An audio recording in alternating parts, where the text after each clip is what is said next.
You think maybe we could stop blaming the youth for everything that's wrong with the world? Here's a better question. Why? Why do we blame everything on the youth? Why is that always the first response? It's like a gut reaction that plagues all of us over 35 years old. You see a young girl online trying to make sense of her college degrees that suddenly, after she's graduated, aren't marketable. She tries applying for jobs only to see every possible job opportunity halted and every door closed in her face. She gets on the internet seeking an answer, looking for someone with a relatable story so she can make sense of all the career pushback. And instead of grace or understanding, she is relentlessly mocked. Can you believe this kid? She really thought she could make a career out of that? Yes, she did. Why? Because someone told her she could. And then someone convinced her to pay someone else, someone older, an insane amount of money to teach her all the stuff she was told she needed. And then 4 or 5 years later, when she gets the degree and goes out trying to do the thing she wanted to do in the first place, she gets mocked. Think about that. She gets mocked for getting a degree while the ones who sold her the degree are overlooked. The ones responsible for teaching her and getting paid for it are never questioned. Never even asked, why did you teach this young 18 to 24-year-old girl a useless skill? Why is that? And it's not just college. If a chain restaurant shuts down, or the stock market takes a hit, or a brewery drops in sales, or a furniture store goes out of business, the first reaction is always, those damn kids. You turn on the news, and a childless female anchor says, kids today are lazy. They don't want to work. She brings on a guest, a feminist grifter with a history of calling men trash, to say, young men are weak, and the reason the national birth rate is declining. You know the type, right? Super aggressive, scoffs at men for all of her personal issues, yet can't figure out why she's almost 40 and still lonely. You change the channel. A smug political pundit mocks the youth over student debt forgiveness, claiming hard work paid his tuition, but he never actually goes into detail. His opponent asks if tuition in his day costs $250,000 like today.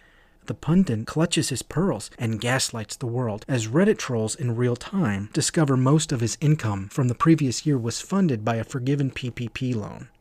You go on social media. An entitled boomer chides millennials for refusing to pay $1.3 million to live in a house that cost him $9 and a box of sardines in 1982. He later admits his children stopped talking to him in 2008, thinking it'll bring in sympathy bids, but the comments tell a totally different story. You doom scroll a bit, then see a panel of babyface dating gurus mock a flock of horribly misled women trying to navigate a dark world without the guidance of a competent father. One girl points out an obvious hypocrisy, and the man with the mic squeals, "Christ is king, bro," then postures as an arbiter of morality while praising well-dressed men who lead even worse lives, calling it based. Now, I know some of you are probably thinking, it's simple, it's a boomer thing. It's not just boomers. I'm almost 40. Trust me, I'd love to blame it on boomers, but I can't, because we all do it. Every family has an elder who insists nobody had it harder. Every family has one Gen Xer who acts as if the millennial generation weren't raised at the same time by the same people. We didn't have phones to play with, not like you. We were the last generation to live in a world before the internet. We were locked out of the house until sundown, and if we were thirsty, we drank from the hose. What did you do, millennial? The exact same thing, Mark. We grew up in the same neighborhood. What are you talking about? Gen X, I've noticed, has this thing where they need to constantly express and clarify their generational independence, as if we forgot that they're the forgotten generation. No, we know. You were ignored, and we feel for you. In fact, you kinda helped raise us. You saw boomer behavior first, and you adapted. But you must know, constantly reminding us how much you don't care about stuff, by telling us you don't care about stuff, it's hilarious, don't get me wrong, but it doesn't make much sense. And here's the thing, I do it too.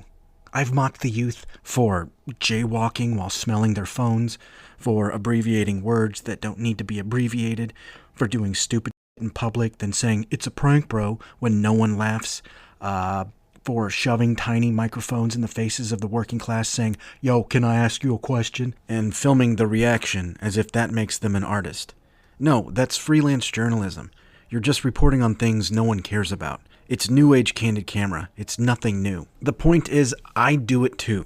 I'm not any better than you. I'm just self-aware. It's just a constant mockery of the youth, and yet no one ever asks why.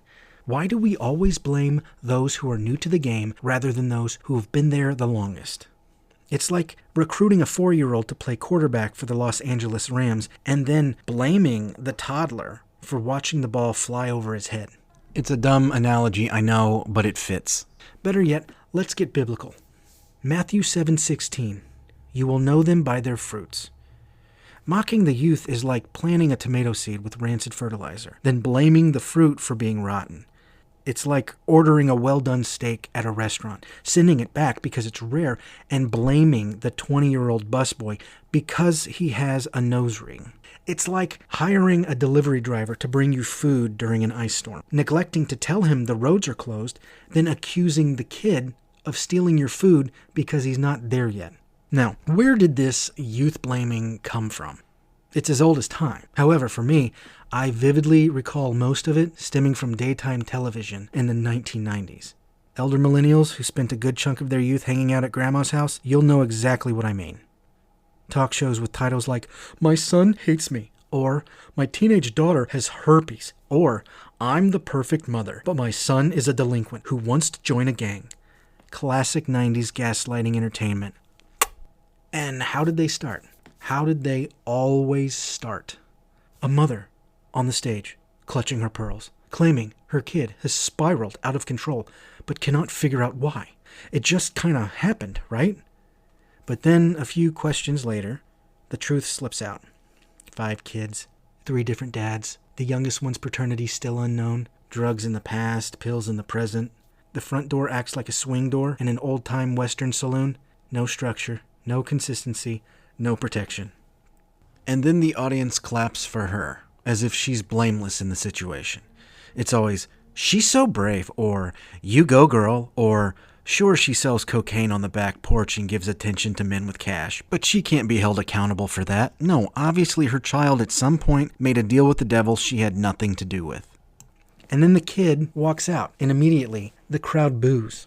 Remember that. A good chunk of 90s daytime TV was Greek tragedy soap operas, royal families who couldn't stop backstabbing and bed-hopping, wink wink, and booing at neglected children. As if the kid chose that life. No, they were led astray, forced to adapt, and mocked relentlessly, when the ones who failed them were given the benefit of the doubt. But every now and then, the script was shattered. You've probably seen it. That clip of the little boy who comes face to face with a male drill instructor. The audience was like, get him, make him cry. The man gets in the kid's face and says, you want me to be your daddy boy? And the boy says, yes. The room chokes and the drill instructor stumbles. And then the kid tells him, almost crying, I don't have a daddy. Now ask yourself, who failed that child? Babylon will say, it's the child. They're a burden, remember? We've been saying that ever since the garden. That kid probably thinks he runs the world. It has nothing to do with how he was raised or the lack of guidance he was given. No, there's obviously something wrong with him. Why? Some kids are born bad. I mean, have you seen The Omen? That's fiction. Think of it like germ theory. If a fish is sick, terrain guys will be like, clean the tank. No, that's stupid. If a fish is sick, there's obviously something wrong with the fish. And just to be safe, we should probably put it on hormone blockers. Let's jump back to the book of Matthew. Even so, every good tree bears good fruit, but a bad tree bears bad fruit. A good tree cannot bear bad fruit, nor can a bad tree bear good fruit. Every tree that does not bear good fruit is cut down and thrown into the fire. Therefore, by their fruits you will know them. Matthew 7:17-20. Let me ask again. Why do we always blame the youth? Think about it this way. An 18-year-old is too young to buy beer, but old enough to take on an insane amount of college debt to be taught by arrogant academics who, fun fact, would skip their own classes and still get paid. But for some reason, the older folks were like, let's trust these kids with at least $250,000 in student debt, even though, historically speaking, this kind of behavior has crippled nations. Oh wait, the banks don't trust them because they're too young and financially unreliable yet? Where do I co-sign? But then the kid asks, what if I don't want to go to college? What if I take a year off and figure out what I want to do before I make any big life decisions? Are you kidding? You're 18 years old. If you don't go to college, your life will amount to nothing. Plus, if you don't go, Daphne at the end of the lane with the fireplace and the in-ground pool, she'll think I'm a failure. You see it yet?